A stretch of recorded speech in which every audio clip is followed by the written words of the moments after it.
Hello, Cheryl Schmidt here, and this is a brief introduction to IP addressing.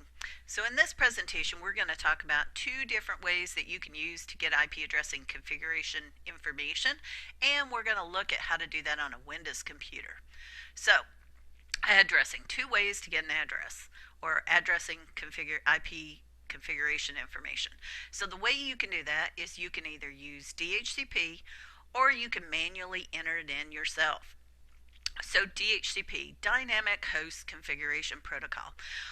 When you're setting up a computer or a mobile device or anything that's for DHCP, what happens is that device blabs its mouth out saying, is there a DHCP server around here? So that broadcast message is looking for a DHCP server. Now, a DHCP server is usually a Windows server or a Linux server, and when it hears this request, it offers IP configuration information to the device. And the type of information that it's going to offer is like an IP address, a subnet mask. If you want to get off the network, it's going to give you a default gateway. The other thing it might give you is a domain name. For example, if you open up a command prompt on a computer at the college and you type ipconfig, you can see whether or not you're on the student domain or the FSCJ domain. So that's issued out by FSCJ DHCP servers.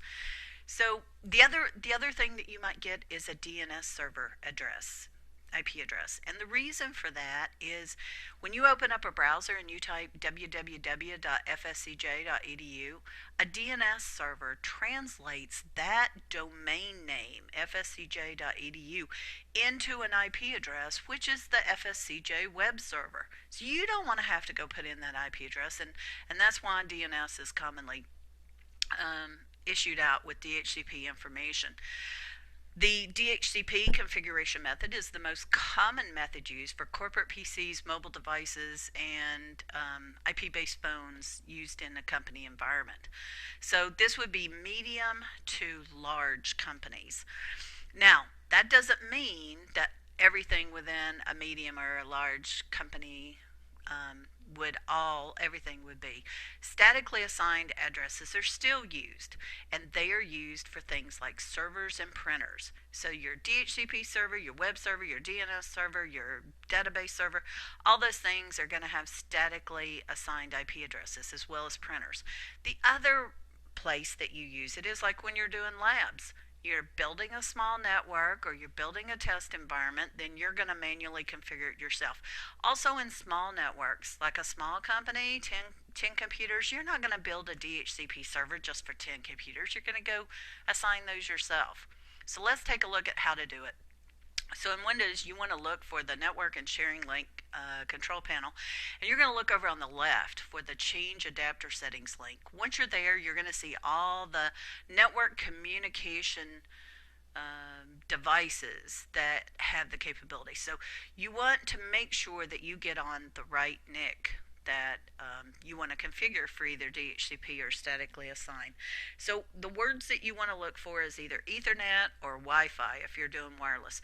You want to avoid any adapter that has the word virtual in it, and you're going to see that in the corporate environment, so you want to stay away from those. The other thing is don't get on your Bluetooth by mistake.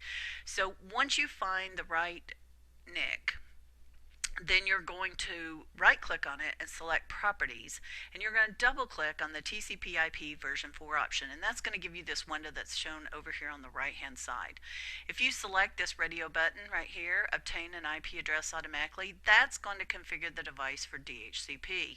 If you select the button right below it, use the following IP address right there, then all of this information right here that's grayed out, it's going to become ungrayed out, and you're going to be able to statically assign and put it in.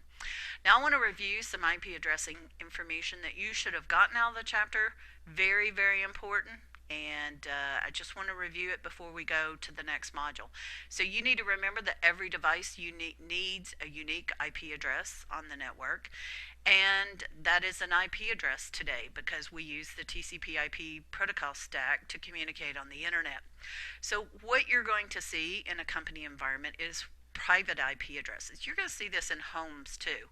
So the IP addresses assigned are going to be addresses that by their nature they're not routed throughout the internet. They're called private addresses, and they start with the number 192.168 something something, 172.16 something something through 172.31 something something, or 10 something something something.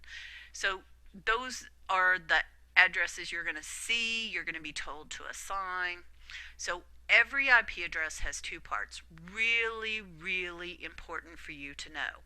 The two parts are known as the network part and the host part. Well, how do you know which part's which? Well, that's why you have a subnet mask. That is the only reason you have a subnet mask.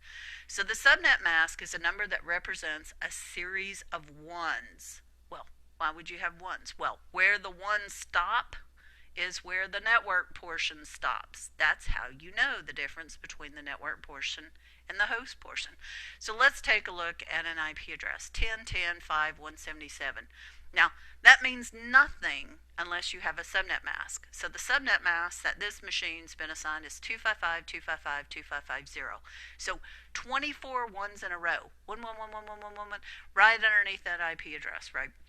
So what happens is the network part is the part where the ones stop. So in this example, 10.10.5 is the network part and 177 is the host part, because that's where the 255, 255, 255 ones, the ones that represents, stop. So another computer on that same network might be 10.10.5.85. Notice how the 10.10.5, the network part, stays the same, but the host part has to be unique. That is what's different. So that is my end to the introduction to IP addressing. I hope it helps you. There's more stuff coming. Stay tuned.